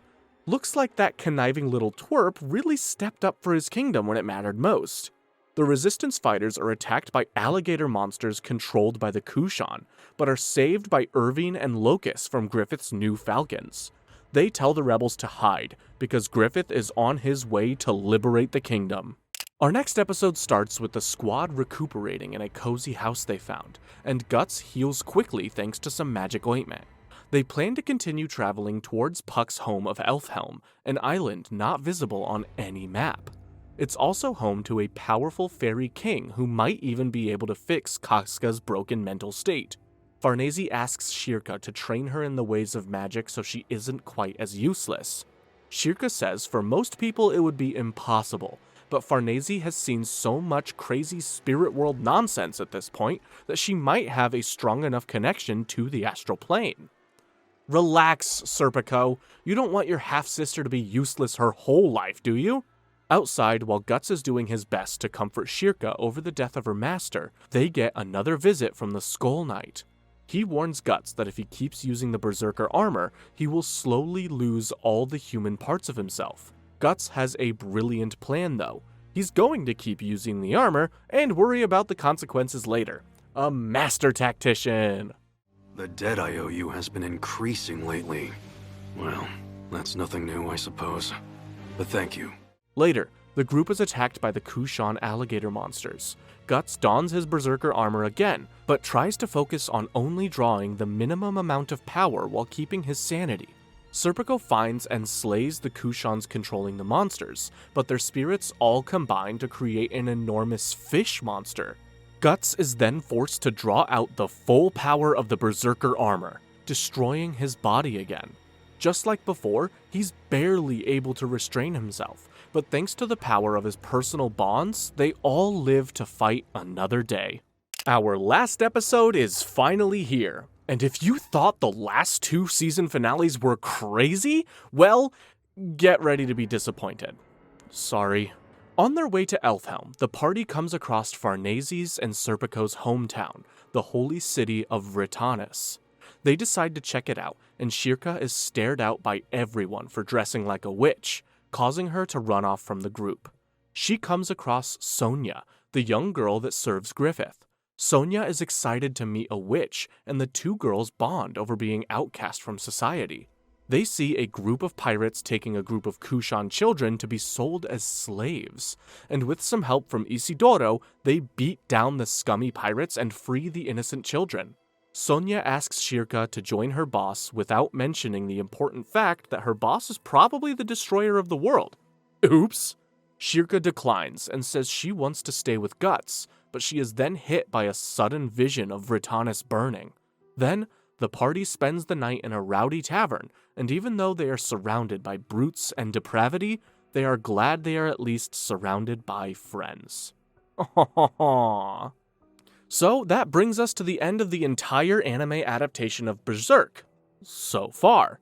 Like I said, it's not the most exciting note to end on, but if you're itching for more, you can always go check out the manga, which continues the story way beyond this point. And who knows, maybe after 20 more years, they'll take another crack at adapting this thing. While it may not be the most feel-good story out there, I don't think I've ever been as invested in a character's motivations as I was with Guts. Dude is literally too angry to die. Too bad we may never get to see him end that piece of Griffith. But what do you think? After all he's done, including killing innocent people, does Guts still deserve a happy ending? Has Griffith truly earned the title of evilest character in fiction? Make sure to like the video and leave a comment about it below. As usual, thanks for watching, and I will see you next time.